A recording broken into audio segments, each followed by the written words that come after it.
Hello' ফ্ৰেণ্ডসকলে MB Assam YouTube চেনেলটিলৈ সকলোকে পুনৰবাৰ স্বাগতম জনাইছোঁ। মুখ্যমন্ত্ৰী মহোদয়ে চাকৰি নিযুক্তিৰ ক্ষেত্ৰত কেইটামান গুৰুত্বপূৰ্ণ ঘোষণা কৰিছে। কি ঘোষণা কৰিছে, যিসকলে এই ভিডিঅ'টো চোৱা নাই সেইসকলে চাই লওক, ভালদৰে বুজি পাব।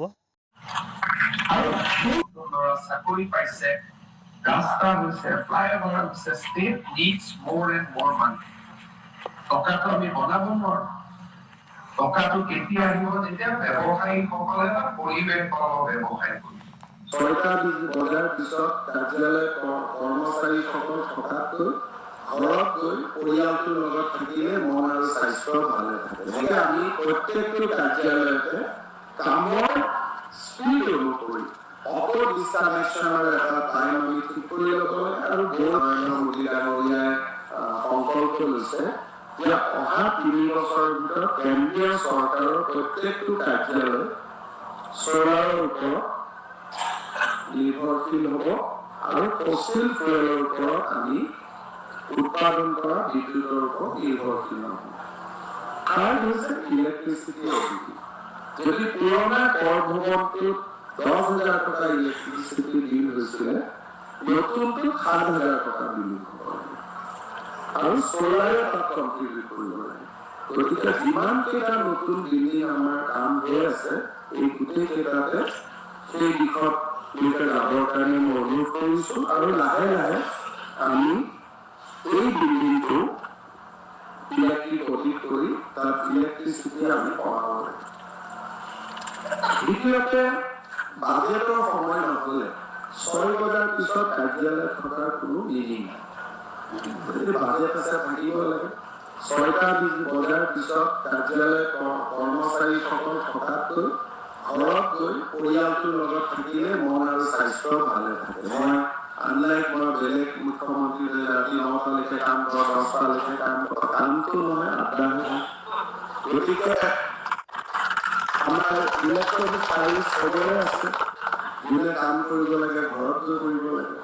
ৰাতি বেছিকৈ থকাৰ পৰিৱৰ্তে লাগিলে ঘৰত আগত পাওঁ, লাঞ্চৰ সময়তো কাম কৰক। কিন্তু টেক্স ডিপাৰ্টমেণ্টৰ ৰাতি 7টাৰ পিছত কাম কৰা কোনো ইয়াত কোনো ভেলু এডিশ্যন নহয়। স্বাস্থ্য বেয়া হয়, কাম বেয়া হয়, তাতো ঘৰত গৈ ফেমিলিৰ লগত টাইম খৰচ কৰিলে বেছি ভাল।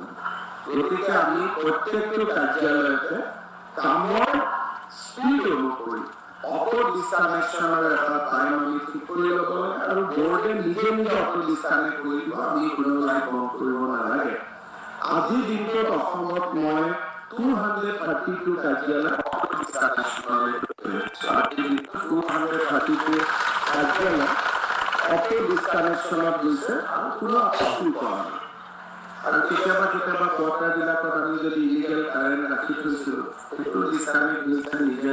সেইটো এটা ৰেগুলেটৰী এডিশ্যন চৰকাৰৰ লাভ হৈছে।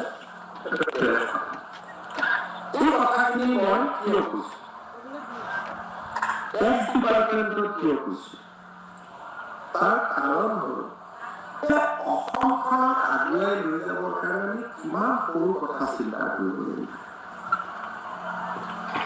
বহুত আমি পিছুৱাই থাকিলোঁ। আমাৰ ল'ৰা ছোৱালীবিলাক কৰ্ণাটক গ'ল, অন্ধ্ৰপ্ৰদেশ গ'ল, কোনোবা মেডিকেল পঢ়িব গ'ল, কোনোবা ইঞ্জিনিয়াৰিং পঢ়িব গ'ল, কোনোবাই কৰ্ম সংস্থাপন বিচাৰি গ'ল।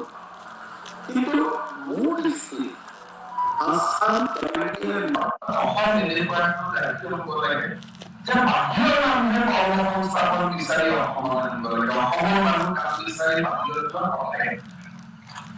আৰু সেই কামখিনি আমি যেতিয়া কৰিব পাৰিম, তেতিয়া আমি অসমৰ উন্নয়ন আৰু ৰাজ্যখনক দেশখনক আমি ভাল পোৱাটো অকল আবেগিকভাৱে নহয়, আমি নিজৰ হৃদয়ৰ পৰা আমি ভাল পাবৰ বাবে আমি শিকিব।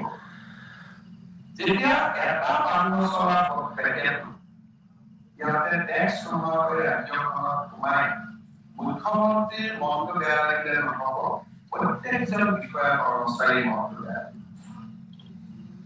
আৰু তেতিয়াহে আমি ৰাজ্যখনক আগুৱাই লৈ যাব পাৰিম। এজন ব্যক্তিৰ সপোনে ৰাজ্য এখনৰ পৰিৱৰ্তন নকৰে। যেতিয়া সেই সপোনটো মহাত্মা গান্ধীয়ে স্বাধীনতাৰ সপোন দেখিছিল, এটা সময়ত সেইটো দেশখনৰ সপোন হৈ পৰিছে। আজি যদি নৰেন্দ্ৰ মোদী ডাঙৰীয়াই এখন আত্মনিৰ্ভৰ ভাৰতৰ সপোন দেখিছে, it is no longer his dream. Now it is a collective dream of the entire country. আৰু অসমখনক যদি আমি আগুৱাই লৈ যাব খুজিছো, it should not be a dream of Himanta Biswa Sarma Ajanta or Utul Bora. It should be a collective dream of everyone. আৰু যেতিয়া আমাৰ সামগ্ৰিক চেতনা ই লিপিবদ্ধ হয় যে আমাৰ ৰাজ্যখনক আমি ভাৰতৰ সৰ্বশ্ৰেষ্ঠ ৰাজ্য কৰিব লাগিব, বিদ্যামন্ত্ৰী আছে, ৰবিকুটা আছে, পলব্জা আছে, কোনোবা বিষয়া আছে, 70 আছে, বিষয়াজন ট্ৰেন্সফাৰ হ'ল লগে লগে 12। তাৰমানে we are not sharing that collective dream. যেতিয়া আমি বুজি পাম যে this is our collective dream, কাৰণ এতিয়া অসমত আমি মেডিকেল কলেজ বনাইছো, ইঞ্জিনিয়াৰিং কলেজ বনাইছো, নতুন ল'ৰা চাকৰি পাইছে, ৰাস্তা হৈছে, ফ্লাইঅভাৰ হৈছে, state needs more and more money. টকাটো আমি বনাব নোৱাৰো।